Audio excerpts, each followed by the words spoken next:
De Friese cultuur is al 4000 jaar oud en wie in die tijd zo sterk, zo heegsteend en overheerschend dat Friesland aan de basis stiert van alle oren Europese beschavingen.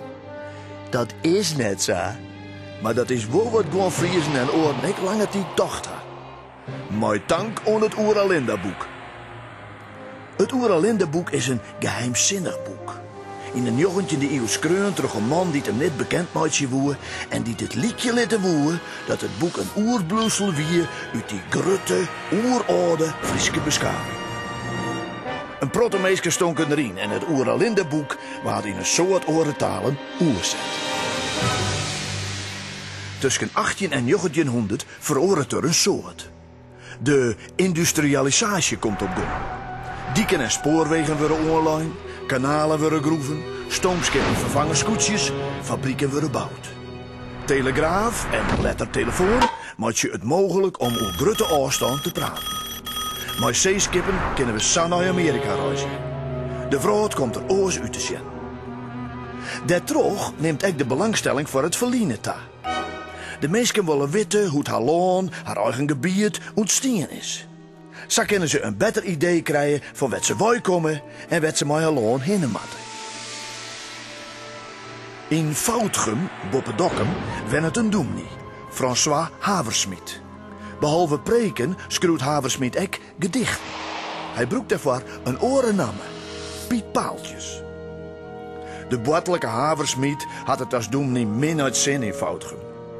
De mensen moeten niet volle haaf van zien vrijzinnige preken, zien vrije uitlees van de Bijbel. De Foutgemers jaren liever dat de Bijbel van begin tot eind uit niet oors bestiert als de weerheid. Doemnie Haversmit besluit een driest experiment aan te gaan.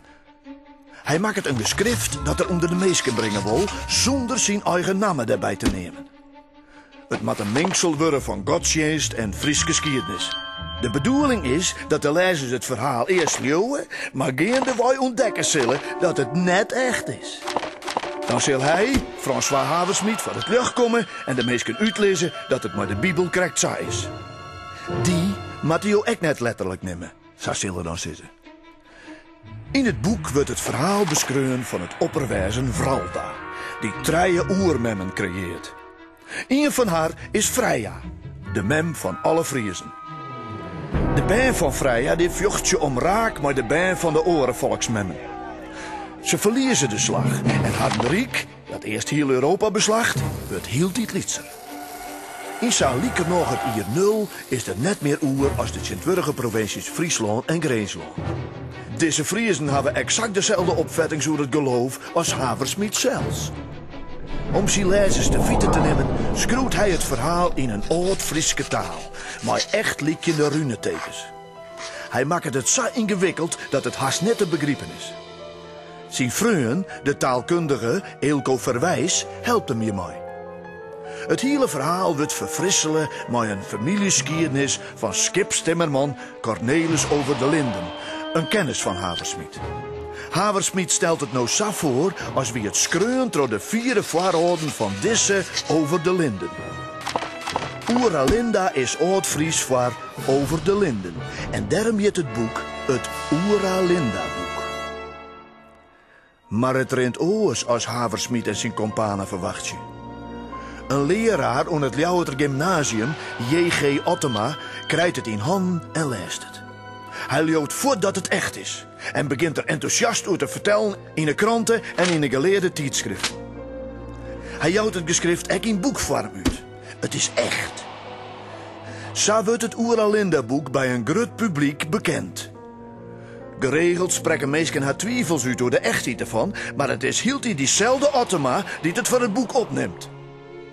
Haversmit, Verwijs en over de Linden door er nog net meer te zeggen dat ze het bedacht ha.